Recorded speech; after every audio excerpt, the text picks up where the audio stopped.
Labrīt!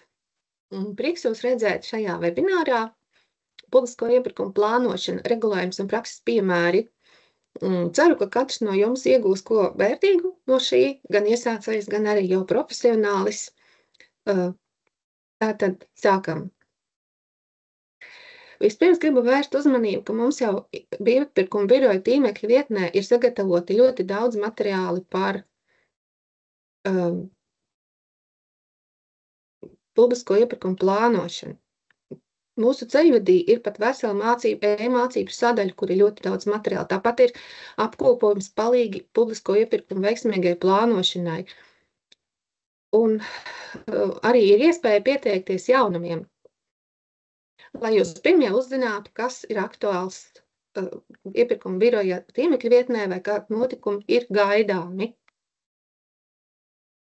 Lekcijas mērķis ir nostiprināt zināšanas par publisko iepirkumu plānošanu un aplūkosim mēs šādas tēmas: iepirkuma cikls un laika plānošana, tirgus izpēte, apspriešanās un konsultēšanās, tālāk iepirkuma priekšmeta un līguma veida noteikšana un iepirkuma veikšanas kārtības.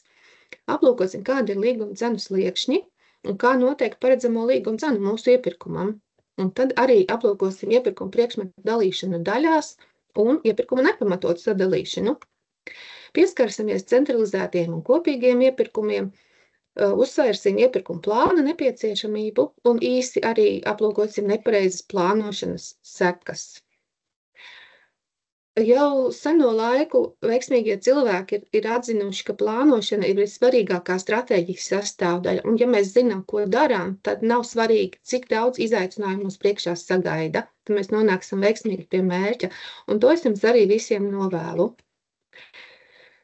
Lekcijas vieglākai uztveramībai ir šeit iekļauts saīsinājums saraksts. Ja lekcijas laikā slaidos redzat kādu saīsinājumu, droši varat šeit ielūkoties, lai saprastu, kas ir domāts. Tātad sākam par saturu. Kāpēc ir jāplāno iepirkumi?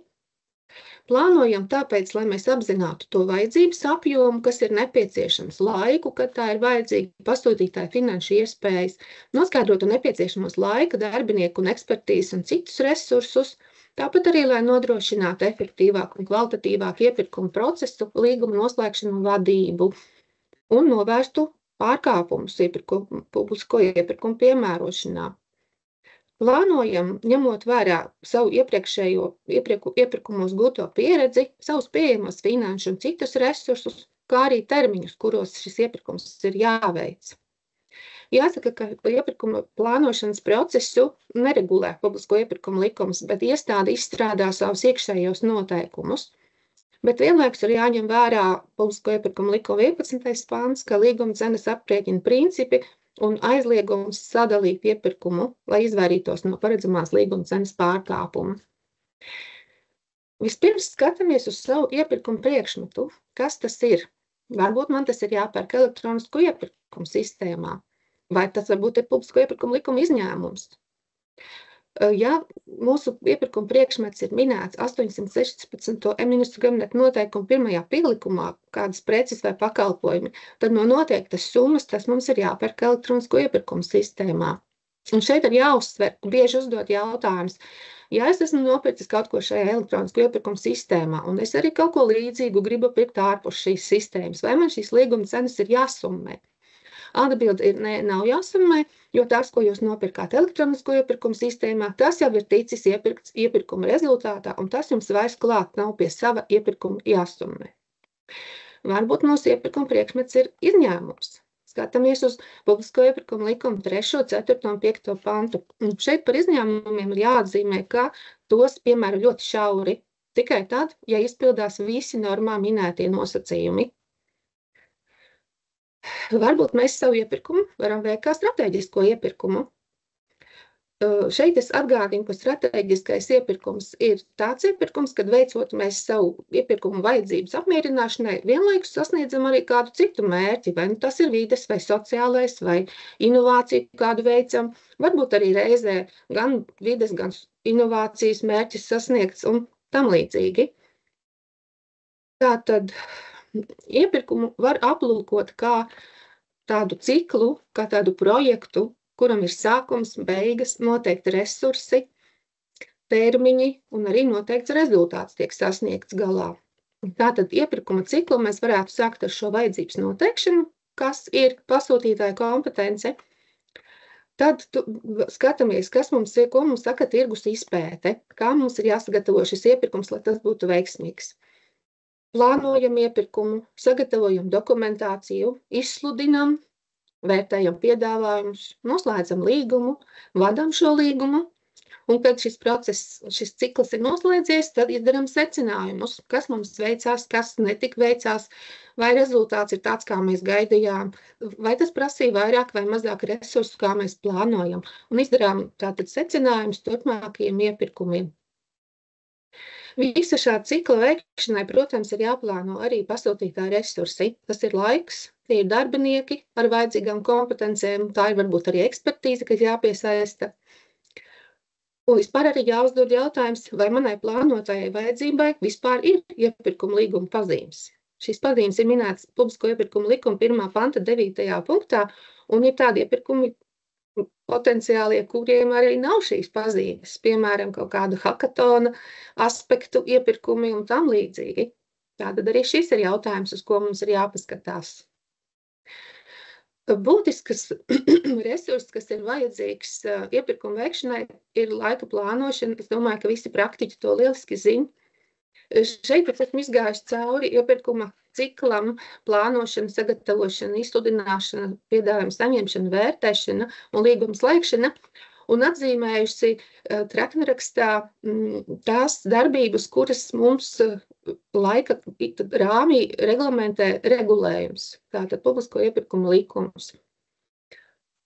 Un regulējumā noteiktie termiņi ir diezgan daudz.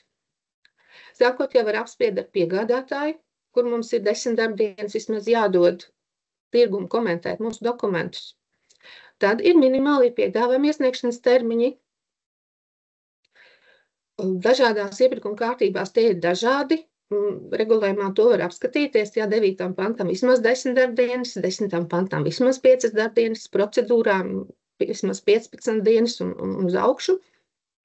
Un jāsaka, ka nosakot šos te termiņus, būtu jāņem vērā ne tikai tas likumā noteiktais maksimālais rāmis, bet arī, ja mūsu iepirkums ir sarežģīts, komplicēts, varbūt jādod ir vairāk šī laika piedāvājuma sagatavošanai, lai tie būtu kvalitatīvi.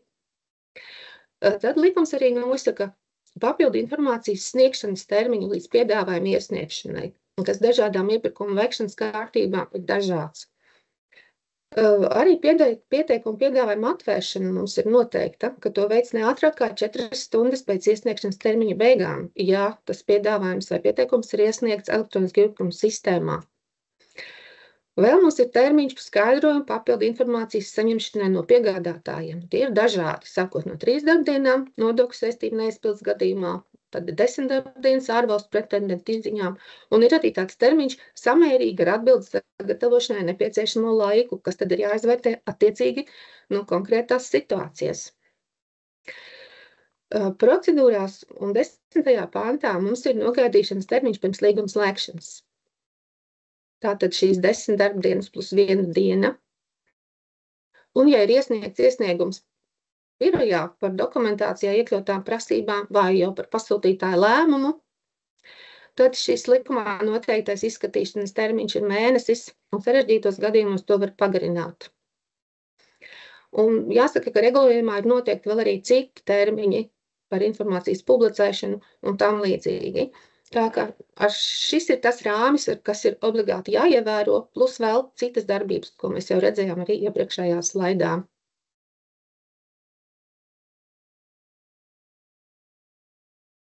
Šeit ir dati no iepirkuma uzraudzības biroja tīmekļa vietnes un datu vizualizācijas sadaļas.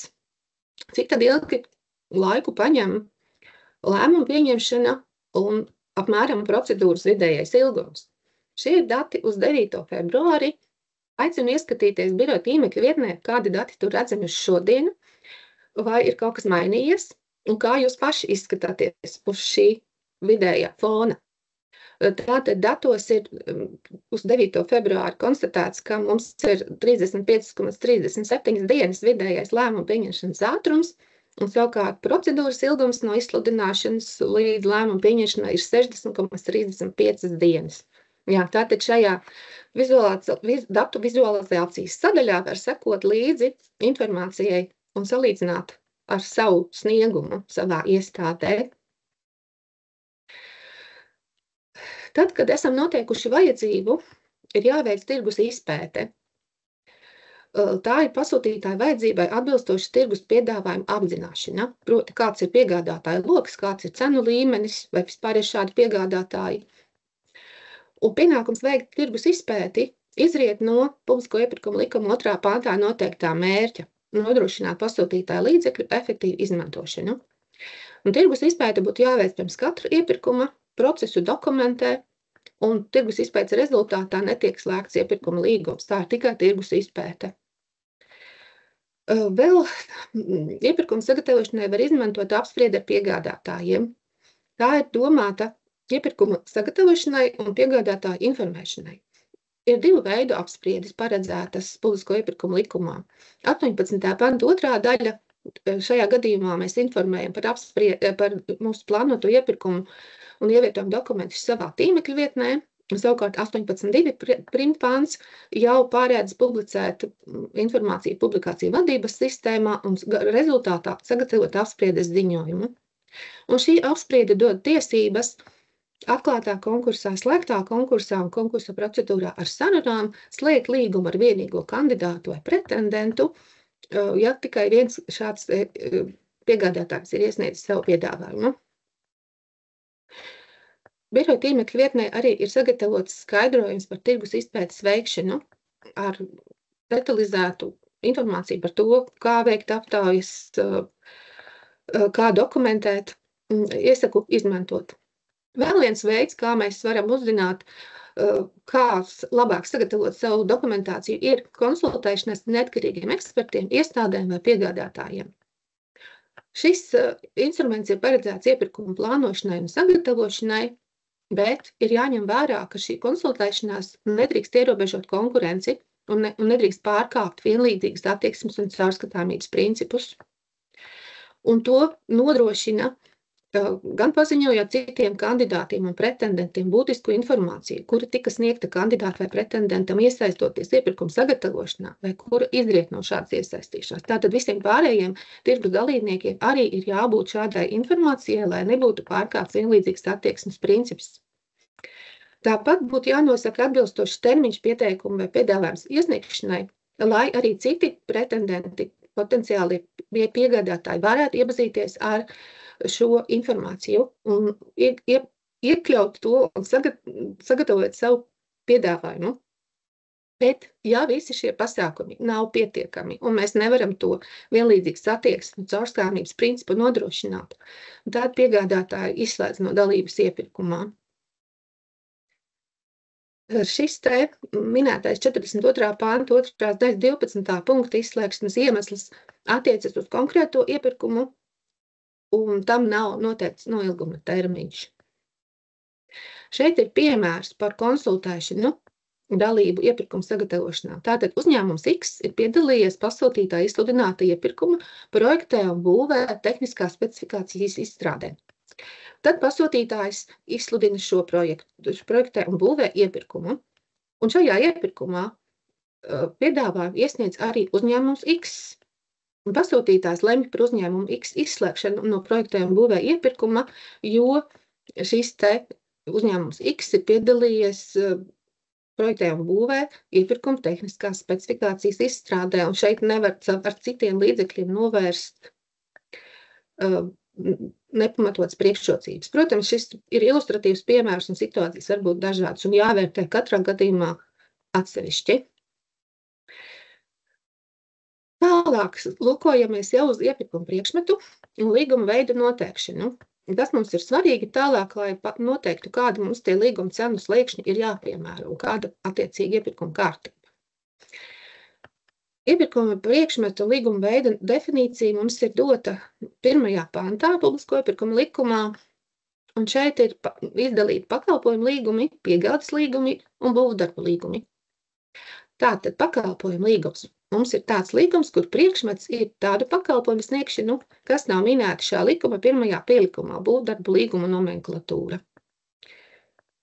Iegādes līgumi mums ir tādi, kur priekšmets ir preces pirkums, nomaksas pirkums, noma vai noma ar izpirkuma tiesībām, arī līgums, kurai priekšmets ir preču iegāde un kura nebūtiska daļa ir preces iebūvēšana vai uzstādīšana.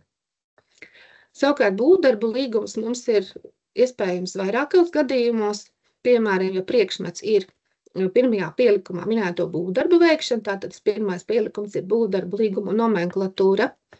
Būvdarba līgums būs arī tad, ja mums būs projektēšana un attiecīgo pirmā pielikumā minēto būvdarbu veikšana, arī tas ir būvdarba līgums. Treškārt, ja mums tad trešais veids ir tā būves izveide, un tad vēl arī būves projektēšana un izveide. Vai būves izveidi izmantot jebkādus līdzekļus. Var sakot, būvdarbu līgums ir jāskatās ļoti uzmanīgi, kā mums tas veidojās konkrētā gadījumā, skatoties uz jūsu iepirkuma priekšmetu. Vēl ir jāatzīmē, ka šī minētā būve, definīcijā minētā būve, publisko iepirkumu likumā izpratnē atšķiras no tā, kā tas ir definēts būvniecības regulējumā. Un tātad publisko iepirkumu likumā būve ir kopējais šā likuma pirmā pielikumā minēto būvdarbu rezultāts, kas ir pietiekams, lai būve spētu nodrošināt kādu saimniecisko tehnisku funkciju. Vēl skatoties uz savu iepirkumu priekšmetu, noteikti ir jāizdomā, vai mēs slēgsim iepirkuma līgumu, vai to mēs slēgsim vispārīgo vienošanos, un tās ietveros tad tālāk iepirkuma līgumus. Ja mums iepirkuma priekšmets ir 2 vai vairāk iepirkuma veidi, piemēram, būvdarbi vai pakalpojumi vai būvdarbi un piegādes, tad līguma slēgšanas tiesības piešķir saskaņā ar tiem noteikumiem, kas piemērojami tam iepirkuma veidam, kurš raksturo attiecīgā iepirkuma līguma galveno priekšmetu. Tālāk būs arī piemērs par šo. Savukārt, ja mums ir daļēji otrā pielikumā minēti pakalpojumi, citi pakalpojumi, vai daļēji pakalpojumi un daļēji piegādes, tad galveno priekšmetu un piemērojumu iepirkuma procedūru nosakam pēc tā, kura pakalpojuma vai piegāžu paredzamā līguma cena ir visaugstākā. Tātad skatāmies vērtības, salīdzinām un tad arī izlemjam, kas tad mums tas būs par līgumu. Šeit piemērs par līguma veida izvēli. Piemēram, vēja elektrostacijas rekonstrukcija. Ietver projektēšanu, iekārtu piegādi uz objektu, būvdarbus, iekārtu ieregulēšanu. Tātad mums ir pakalpojumi, preces, un vēl pakalpojumi, būvdarbi un vēl pakalpojumi. Lielāko daļu no plānotās līguma cenas, protams, veido vēja turbīnu komplektējošo daļu iegādes izmaksas, jo tās ir lielas iekārtas, apjomīgas un dārgas. Arī ir zināms, ka vēja elektrostacijas kā inženiertehniskās būves pieder pie 3. grupas būvēm. Tātad tā ir būve. Un vēja elektrostacijas rekonstrukcijas veikšanai izstrādā būvniecības ieceres dokumentāciju, ko iesniedz būvvaldē. Tāpat ir secināms, ka būves izveidei tiks šīs vēja turbīnas iebūvētas, kā rezultātā šī būve spēs nodrošināt tās ekonomisko un tehniskos funkciju. Tātad bez iebūvēšanas tās piegādātās iekārtas nevarēs nekādu funkciju veikt. No šī visa tad varētu secināt, ka galvenais iepirkuma raksturojošais iepirkuma priekšmets mums ir būves izveide, jeb būvdarbi. Vēl viens piemērs par pārtikas pakām. Projekta ietvaros jāiepērk pārtikas produkti, tātad piegāde, to iepakošana, pakalpojums, iepakojuma marķēšana, kas arī pakalpojums, un nogādāšana pasūtīt sadales punktos, kas arī ir pakalpojums. Tā kā pārtikas produktu, ja preču izmaksas ir lielākas nekā iepakošanas, marķēšanas un piegādes izmaksas, tad šis te būtu uzskatāms kā piegādes līgums.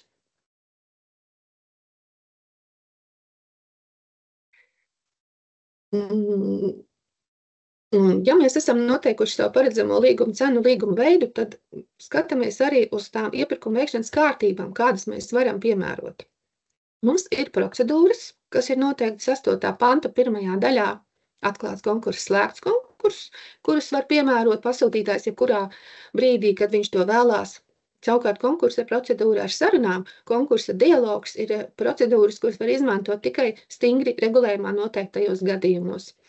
Inovācijas partnerības procedūru var piemērot tad, kad pasūtītājs saprot, ka tā ir jāpiemēro viņa gadījumā, un sarunu procedūru savukārt var piemērot tikai stingri noteiktos gadījumos, kas ir noteikti 8. panta 7. daļā.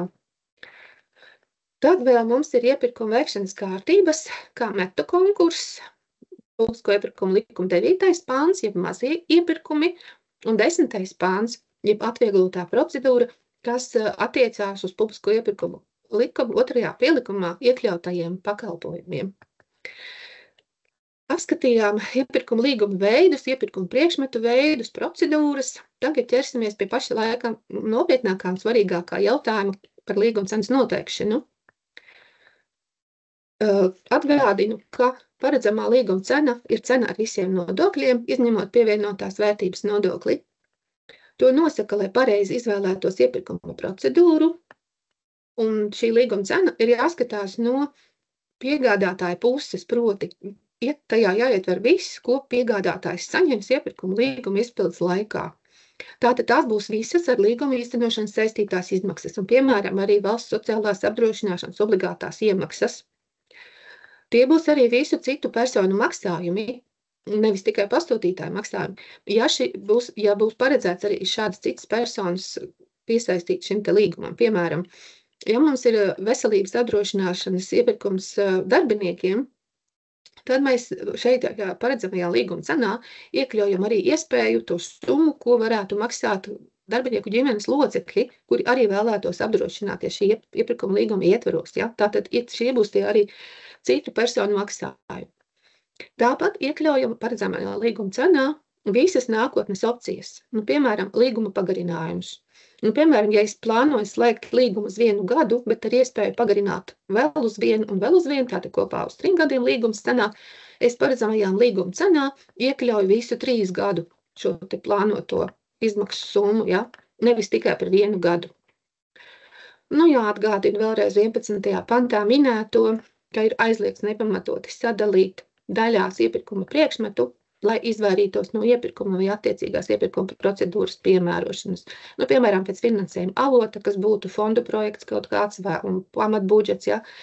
Vai pēc struktūra vienībām, vai pēc ģeogrāfiskā principa. Par struktūra vienībām mēs arī vēl tālāk parunāsim, kā ir ar tām. Atgādinu arī līguma cenu sliekšņus. Mums ir buklets izveidots un pieejams tīmekļa vietnē, kur ir skaisti salikts pa līguma cenām, pa sliekšņiem, pa procedūrām un kārtībām, kā iepirkt dažādos gadījumos. Aicinu izmantot šeit saite norādīta lejā. Tātad līdz 9,999 eiro pakalpojumiem precēm un līdz 19,999 eiro būvdarbiem iepirkumu veicam saskaņā ar iekšējo iestādes kārtību. Savukārt jau no sliekšņiem, kas pārsniedz minētos, tad mums ir 9. panta iepirkums un no 9. panta piemērošanas galējiem sliekšņiem, tad mums ir atklāti konkursi vai citas procedūras un pie noteiktām robežu vērtībām ir jāpublicē arī paziņojums par līgumu Eiropas Savienības oficiālajā vēstnesī. Šis ir atgādinājums, tomēr visi jau pārsvarā jau orientējas šajās līguma cenās. Atsevišķs stāsts mums ir par 2. pielikuma pakalpojumiem, kurus iepērk 10. panta kārtībā. Ja mums tas 10. pāns ir dalīts 3 daļās, kur ir 2. un 3. daļā minēti īpaši 2. pielikuma pakalpojumi, kuriem tikai no 750 000, tas ir direktīvas piemērošanas slieksnis, ir jāsāk piemērot regulējums. Tātad mums te nav jāskatās ne uz to 42 000 nekādu citu slieksni, mēs vienkārši iepērkam līdz tiem 750 000 savā iekšējā kārtībā. Vienmēr gan jāatceras, ka šie te 2. un 3. daļā minētie pakalpojumi ir šauri skatāmi, ja tie ir veselības sociāli saistītie pakalpojumi, kas ir otrā daļa, un trešā daļa mācību prakses vai studiju prakses vai darba vidē balstītu mācību nodrošināšanas pakalpojumi. Visi pārējie pakalpojumi, kas nav minēti 2., 3., 10. panta daļā, mums ir jāiepērk parastajā 10. panta kārtībā. Ja? Tātad visi pārējie. Tur mums ir gan līdz 41 999 eiro, tātad ir tā iekšējā kārtība.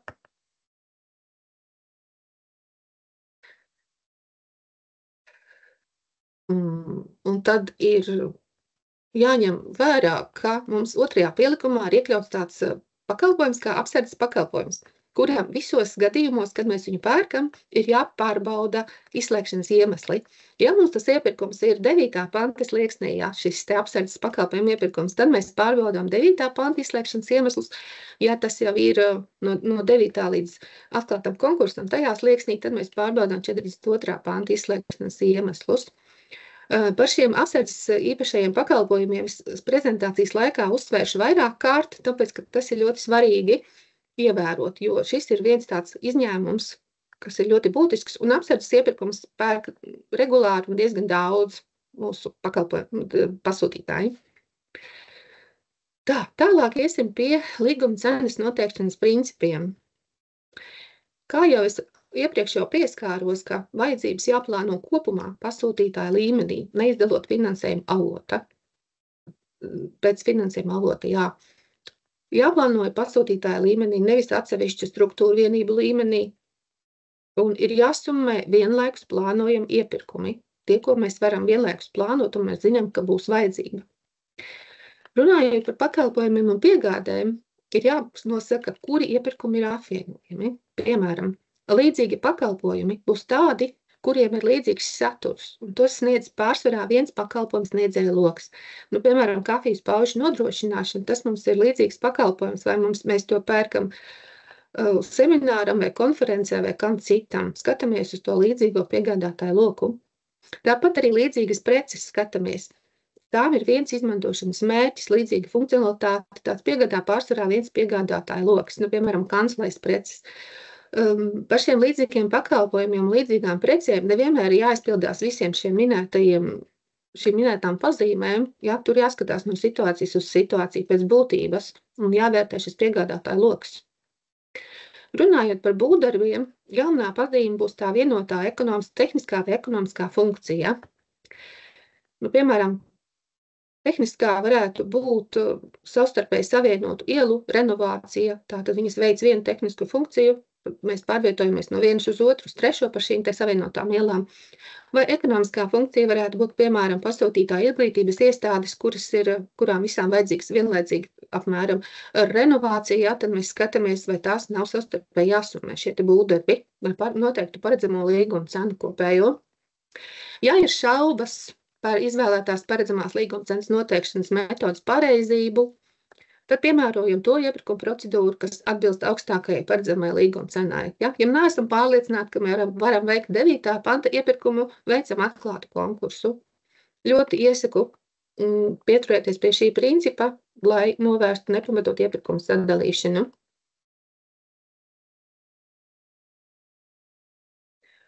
Protams, ir gadījumi, kad nevajadzētu apvienot kopā neapvienojamas lietas, kurām ir, piemēram, dažādi piegādātāju loki, pilnīgi krasi atšķirīgi, jo tas var ierobežot konkurenci iepirkumā. Piemēram, būvdarba iepirkumā priekšmetā neietver datortehniku un mēbeles, izņemot tikai tādas, kuras ir iebūvējamas, jo tādējādi var izvairīties no šā likuma prasībām prasīt piemērošanas attiecīgajiem piegādes vai pakalpojumu līgumiem, jo būvdarbu līguma cenas slieksnis ir augstāks nekā precēm un pakalpojumiem. Tāpat arī, ja pērkam datortehniku standarta, tad šajā iepirkumā neiekļaujam specifisku programmatūru, kur piegādā pavisam cits piegādātāju loks. Vēl ir arī iespējams izvērtēt, kad tās paredzamās līguma cenas mēs varam nesummēt. Ja, tātad, kas jau arī izriet no iepriekš teiktā. Ja nepastāvēja iespēja vienlaikus plānot, tad, protams, mēs nevarējām viņas sasummēt. Mēs nezinājām, ka to vajadzēs ka vajadzēs vēl kaut ko pirkt nākotnē, piemēram. Vai arī, ja nav bijusi informācija par pieejamo finansējumu, tad varbūt vēl citas situācijas, šie tādi piemēri. Nu, arī konkrētāki piemēri. Ar augstāk stāvošas iestādes lēmumu iestādēji ir noteikti jauna funkcija, kuras izpildē nepieciešams iegādāties papildu preces, pakalpojumus vai būvdarbus. Tātad mēs iepriekš nezinājām, ka būs šāda funkcija, ka vajadzēs nodrošināt šādas vajadzības. Vai arī situācija, kas diezgan bieži gadās, ka pirms termiņa izbeigts piegādes pakalpojumu vai būvdarbu līgums, un jūs esat palikuši bez šīs te piegādēm vai pakalpojumu vai būvdarbiem. Tātad ir radusies jauna iepriekš neplānota vajadzība, un mēs viņu iepērkam atbilstoši tās paredzamajai līguma cenai. Vai arī, piemēram, situācija, kad papildus pamatdarbības nodrošināšanai nepieciešamiem regulāri iepirktiem tulkošanas pakalpojumiem ir radusies negaidīta vajadzība nodrošināt šo tulkošanas arī neplānotas ārvalstu ekspertu vizītes laikā, bet tur tiešām ir pasūtītājiem jāspēj pierādīt, ka viņi nevarēja paredzēt un nevarēja plānot kopā. Ja? Tātad, ir tādi piemēri, ir tāda iespēja, bet tas vienmēr ir pasūtītāja atbildība un pasūtītāja pamatojums, kāpēc viņš nevarēja paredzēt un kāpēc neplānoja, nesummēja kopā.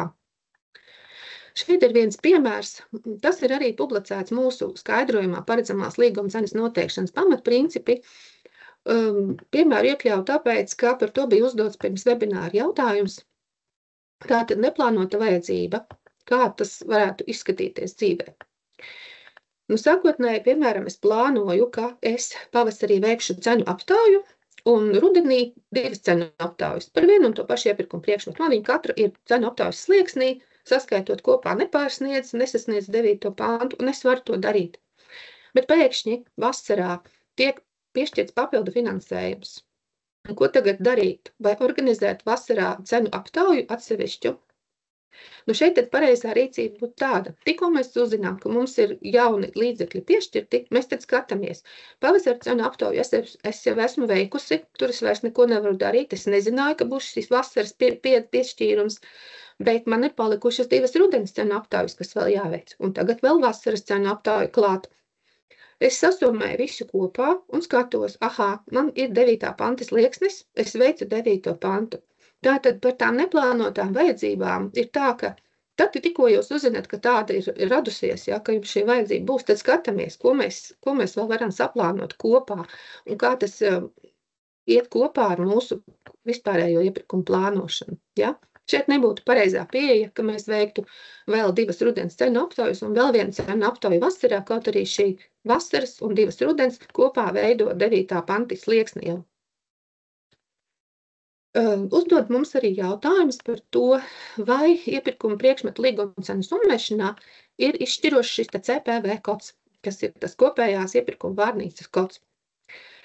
Šeit jāsaka, protams, ka līdzīgi šie te kodi nevienmēr nozīmē, ka iepirkumi ir apvienojami, un arī atšķirīgi kodi nevienmēr nozīmē, ka iepirkuma priekšmeti nav jāapvieno. Šeit skatāmies pēc loģikas, skatāmies, kas ir piegādātāja loks. Un te vienmēr ir svarīgi veikt tirgus izpēti, lai saprastu, kas ir tas loks, ja, un kas tad man ir jāsummē vai nav.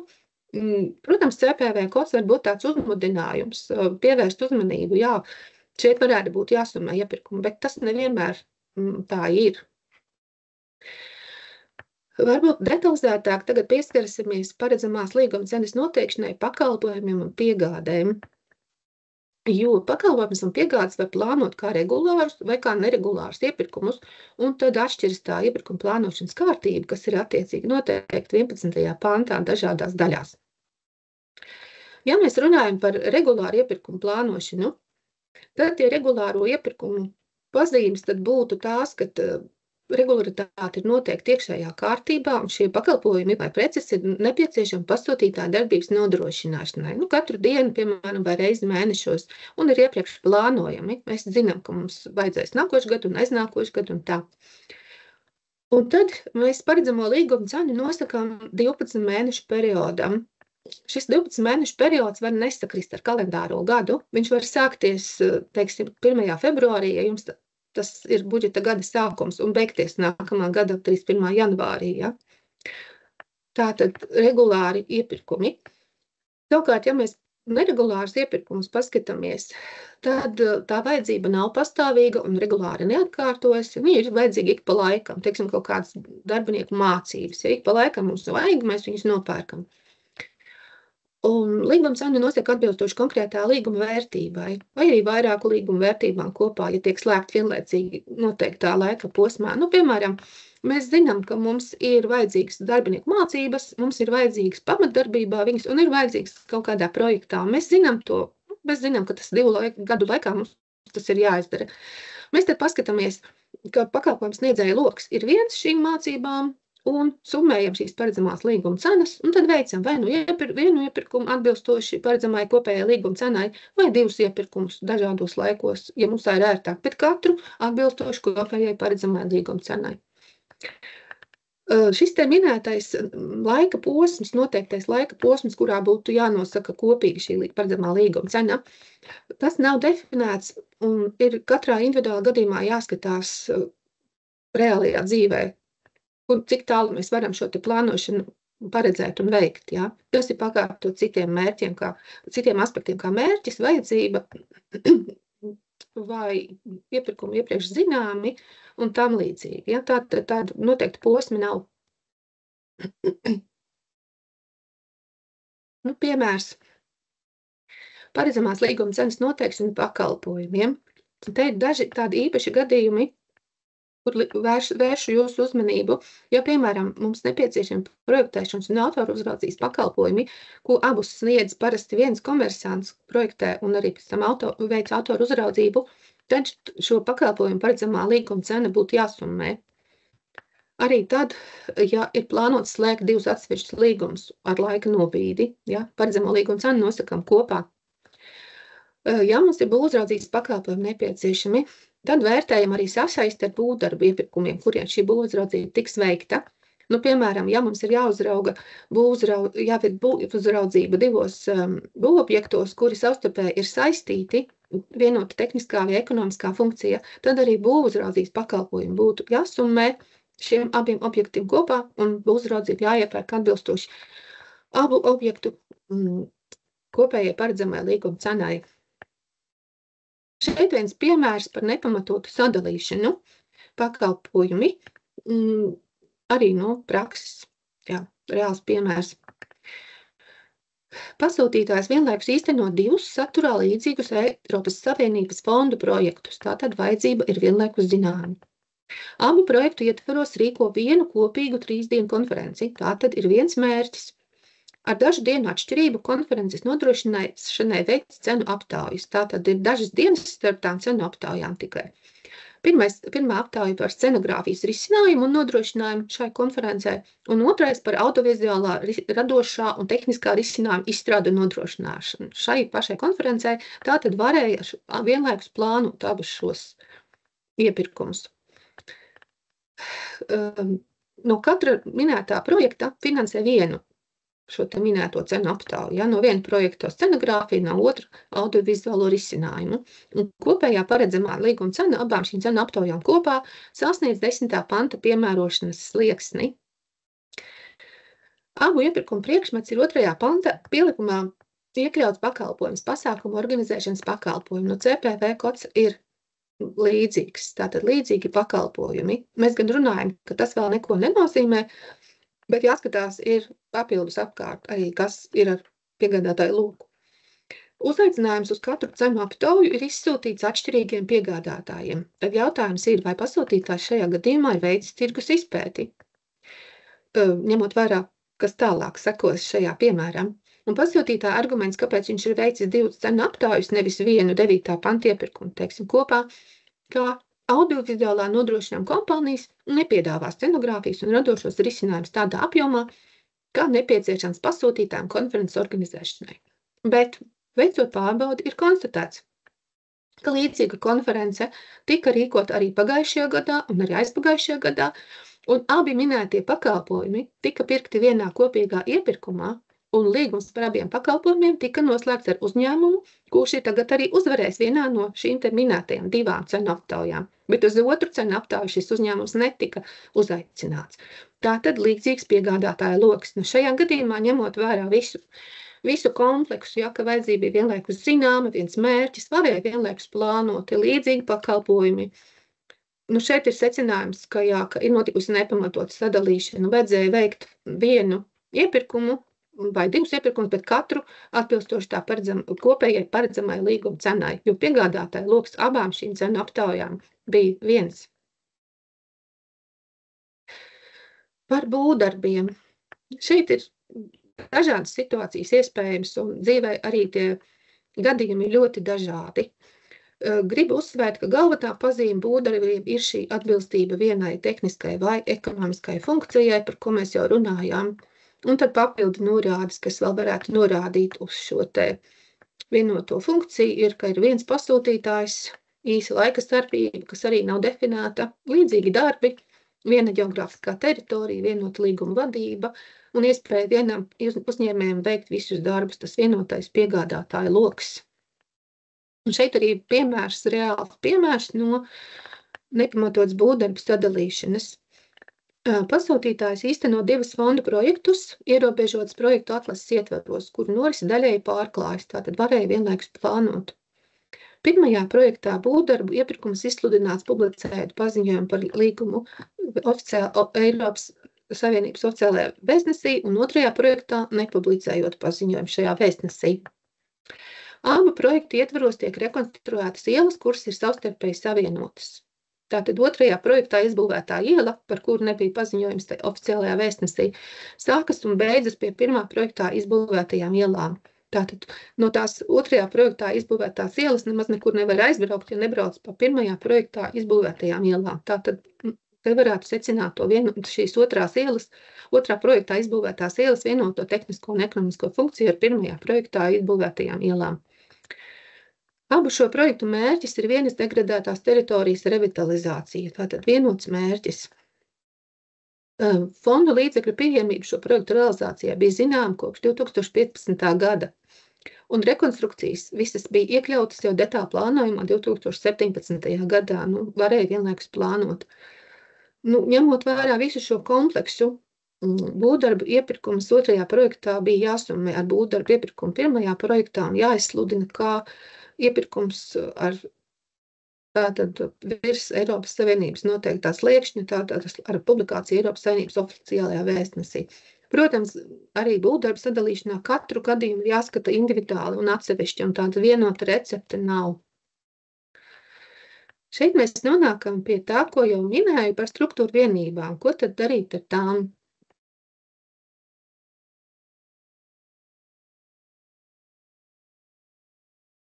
Ja pasūtītājs sastāv no atsevišķām struktūru vienībām, kas dzīvē arī bieži gadās, piemēram, pašvaldībām ir dažādas iestādes, ministrijām ir struktūra vienības un tam līdzīgi. Un ja pasūtītājs sastāv no šādām struktūra vienībām, kurām nav noteikta patstāvīga atbildība par iepirkuma veikšanu, paredzamo līguma cenu noteica kā visu struktūru vienību plānoto kopējo samaksu par iepirkuma līguma vai vispārīgās vienošanās izpildi. Tātad visu struktūru vienību vajadzības summē kopā un iepērk atbilstoši to kopējai paredzamai līguma cenai.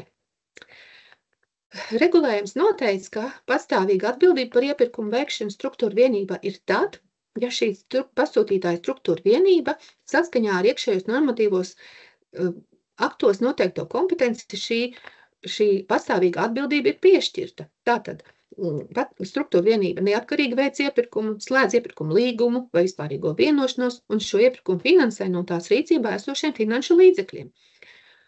Un tam ir jābūt noteiktam pasūtītāja iekšējā kārtībā, iekšējos normatīvos aktos. Mūsu dzīvē bieži rada tas, ka arī šī pasūtītāja struktūra vienība pēc definīcijas var atbilst pasūtītāja definīcijai publisko iepirkumu likuma 1. panta 19. punkta izpratnē. Tātad paskatāmies uz to 19. punktu un redzam, mana struktūra vienība atbilst šiem te kritērijiem. Bet vienlaikus pasūtītāja normatīvos aktos var nebūt noteikta šīs struktūra vienības kompetencija iepirkuma veikšanā. Tātad šajā gadījumā struktūra vienībai nav noteikta patstāvīga atbildība iepirkuma veikšanā, kaut arī viņa atbilst pasūtītāja definīcijai. Šis reizēm rada mulsumu. Iepirkuma priekšmetu ir iespējams dalīt daļās. Lūkojamies uz ministru kabineta noteikumu 107.2.8 sadaļu. Tātad iepirkuma līguma slēgšanas tiesības iepirkuma ietvaros var piešķirt daļās un var noteikt šādu daļu lielumu un priekšmetu. Piemēram, var dalīt daļās pēc preču veida vai pozīcijām. Ja tas ir pārtiks produktu iepirkums, piemēram, atsevišķā daļā piens, atsevišķā gaļa, atsevišķā dārzeņa, atsevišķā augļi. Bet par zemo līgumcenu mēs nosakām kopā, par visām šīm daļām. Vai pēc struktūrvienībām varam dalīt daļās. Katrai struktūrvienībai sava iepirkuma daļa. Tas atvieglotu droši vien līguma vadību. Pēc ģeogrāfiskā principa. Struktūrvienību atrašanās vietas, piemēram. Pēc finansējuma avota. Dažādu fondu projekti, pamatbudžets. Šis arī atvieglotu projektu ietvaros noslēgto līgumu vadību un pamatbudžeta līgumu vadību. Tas būtu vienkāršāk atskaitīties šiem, piemēram, fonda projektu uzraugiem. Bet tas ir pasūtītāja ziņā, kā viņš dara. Ja iepirkums ir dalīts daļās, tātad paredzamo līguma cenu noteicis, summējot visu daļu paredzamās līguma cenas. Un kā jau teicu, var veikt vienu iepirkumu par visām iepirkuma daļām vai vairākus, bet katru šo iepirkumu atbilstoši visu daļu kopējā līguma cenai. Viņi var atšķirties arī laikā, agrāk, vēlāk veikt iepirkumu, bet visi atbilstoši kopējai paredzamai līguma cenai.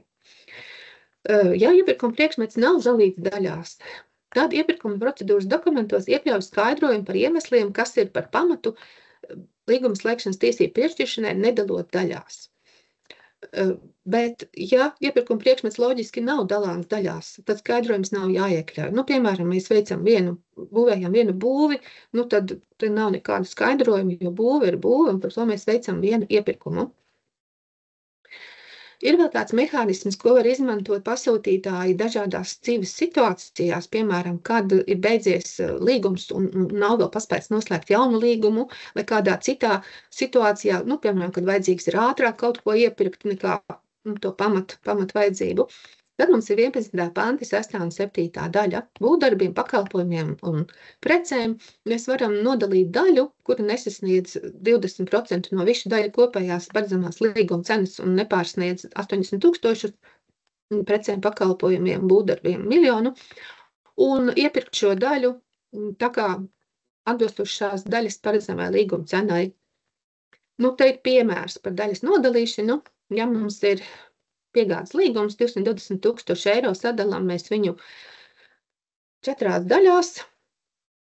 Un mēs redzam, ka mums ir 3. līgums ir 16% no kopējās paredzamās līguma cenas, 2. līgums 4%.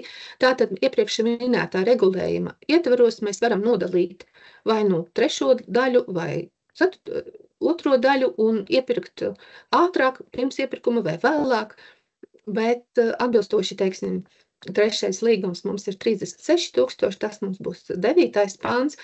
2. līgums mums ir 9 000, tas ir cenu aptauja. Varam nodalīt vienu no šiem līgumiem nost un nopirkt. Bet paredzamo šo te lielo konkursu sludinot, mums ir tomēr jāņem vērā, ka šīs te nodalītās daļas paredzamā līguma cena iet aprēķinā iekšā, un mēs tad veicam attiecīgi tādu procedūru, kā tur sanāk par visām daļām kopā, arī par to nodalīto.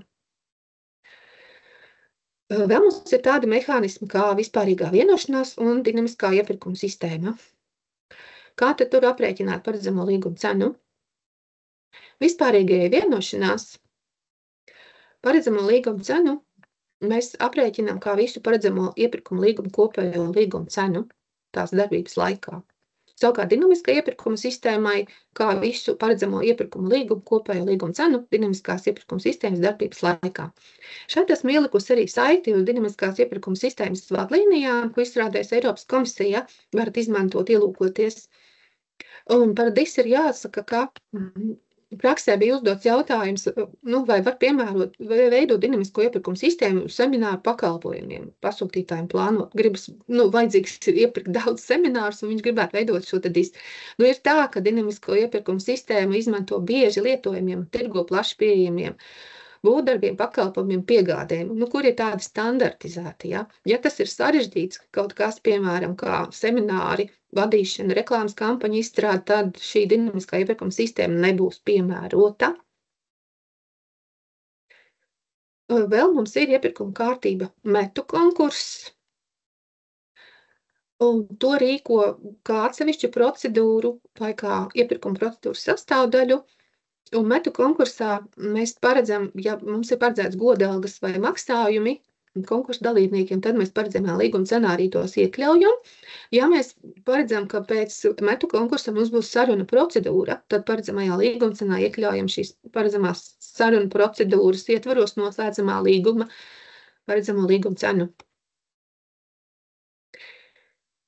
Mazliet ir jāpieskaras tādai lietai, kā centralizēti un kopīgi iepirkumi. Publisko iepirkumu 17. pāns. Iepirkumu uzraudzības birojas nemitīgi aicina pasūtītājus vairāk veikt šos centralizētos iepirkumus, vairāk veikt kopīgus iepirkumus.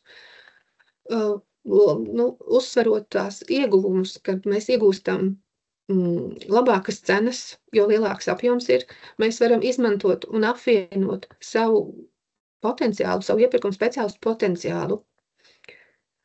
Tātad aicinājums izmantot šos veidus, tikko tas ir iespējams. Tātad centralizētā iepirkuma institūcija mums centralizētos iepirkumos pērk preces vai pakalpojumus vai veic iepirkumus citu pasūtītāju vajadzībām, un var arī šī te centralizēto iepirkumu institūcija atrasties ārvalstīs, arī tāds modelis ir iespējams, ja, ka mēs pērkam plašākā mērogā, mēs pērkam vairāku valstu ietvaros. Savukārt kopīgi iepirkumi ir tad, ja nav šāds te viens centralizētais iepirkējs, bet pasūtītāji vienojas par atsevišķu iepirkumu kopīgu rīkošanu, un kāds no tiem uzņemas vadošo lomu. Mums ir arī vadlīnijas tīmekļa vietnē, kā šos centralizētos un kopīgos iepirkumus veikt.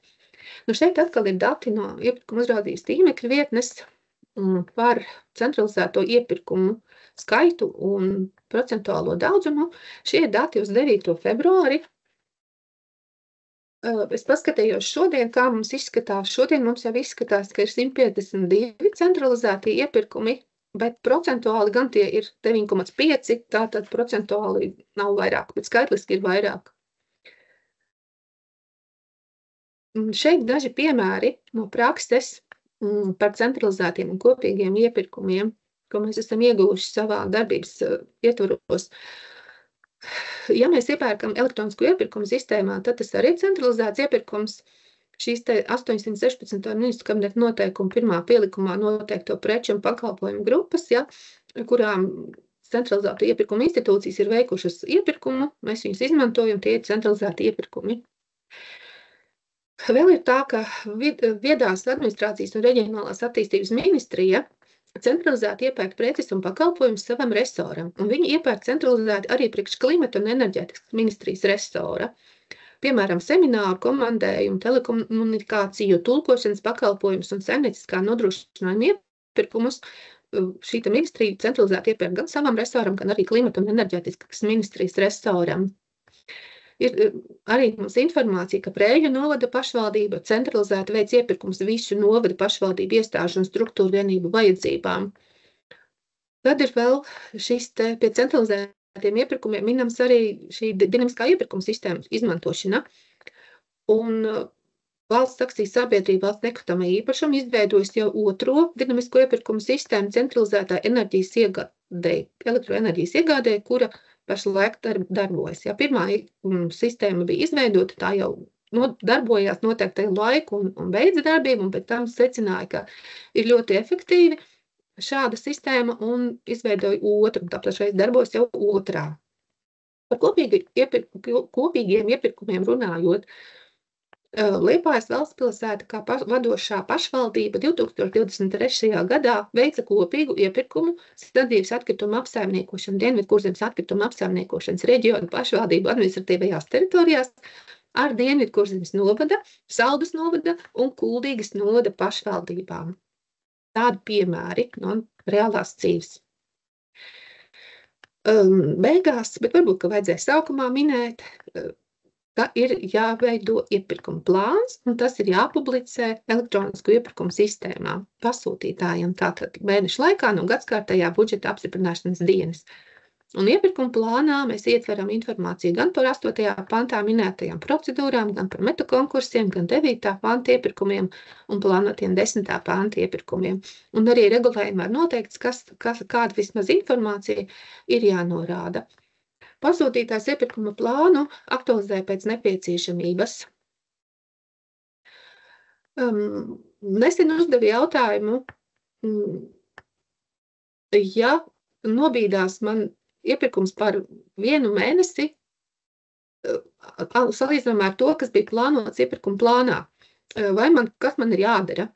Tad es arī vēršu uzmanību, kā aktualizēju šo plānu pēc nepieciešamības, un mēnesis, nezinu, pasūtītāja ieskatā, tas ir daudz, maz, tas kaut ko ietekmē, neietekmē, droši vien jāskatās pēc šīs situācijas, un tad attiecīgi arī jārīkojas, jā, te nav tāda viena atbilde, jo regulējums neparedz tieši konkrēti, kā ir jāaktualizē, cik bieži un kādai tā informācijai, cik precīzai ir jābūt. Savukārt sabiedrisko pakalpojumu sniedzēja tātad informāciju publicē 5 darbdienu laikā no dienas, kad ir pieņemts lēmums par iepirkumu veikšanu. Esam nonākuši līdz pārskata beigām, līdz nepareizas plānošanas sekām. Tātad, ja mēs nepareizi noteicām paredzamo līguma cenu, nepareizi izvērtējam, kas ir mūsu iepirkuma priekšmets, nepareizi izvērtējam savas vajadzības un to, kas mums ir vienlaikus plānojams, līdzīgs un atšķirīgs, un neesam piemērojuši tad attiecīgi atbilstoši iepirkuma kārtību, tad parasti iepirkums ir jāpārtrauc. Piemēram, plānojām, ka mums būs 9. panta iepirkuma slieksnī mūsu vajadzība, varbūt neveicām tirgus izpēti rūpīgi, varbūt bija kādi citi apstākļi, konstatējam, ka saņemti ir piedāvājumi, kas pārsniedz šo 9. panta piemērošanas slieksni. Tad iepirkums ir jāpārtrauc. Ja iepirkums ir nepamatots sadalīts, un tas jau tiek pamanīts vēlākā posmā, tad fondu projektos tā būs finanšu korekcija, bet jebkurā iepirkumā tā būs administratīvā atbildība personai, kur ir parakstījis šo pretiesiski noslēgto līgumu. Līguma izpildes laikā nepareizi noteikta paredzamā līguma cena, nepareizi piemērota metode var novest pie līguma grozījumiem. Piemēram, esmu veikusi iepirkumu 9. panta kārtībā, noslēgusi līgumu, un iepirkuma līguma laikā saprotu, ka ir vajadzīgi grozījumi, bet es esmu 9. pantu piemērojusi ar domu, ka man nepārsniegs šis iepirkums nekad 41 999 eiro pakalpojumiem. Bet notiek situācija, kad nav man vairāk, beidzas šis līgums un nav nākošā, un man vajag to pakalpojumu. Es nevaru pagarināt esošo līgumu, palielināt tā līguma cenu, piemēram, saskaņā 61. panta 5. daļu, tāpēc, ka esmu noslēgusi līgumu ar mērķi nepārsniegt 9. panta slieksni. Tāpēc es nevaru veikt šādus grozījumus. Tie būs pretiesiski, jo novedīs pie nākamās procedūras, tā kā piemērošanas, no kuras esam izvairījušies. Tātad tā plānošana ir svarīga, lai mēs nodrošinātu, ka gan vajadzība ir izpildīta, gan regulējums ir ievērots, un lai fondu projekta līdzekļi ir attiecināmi. Tā.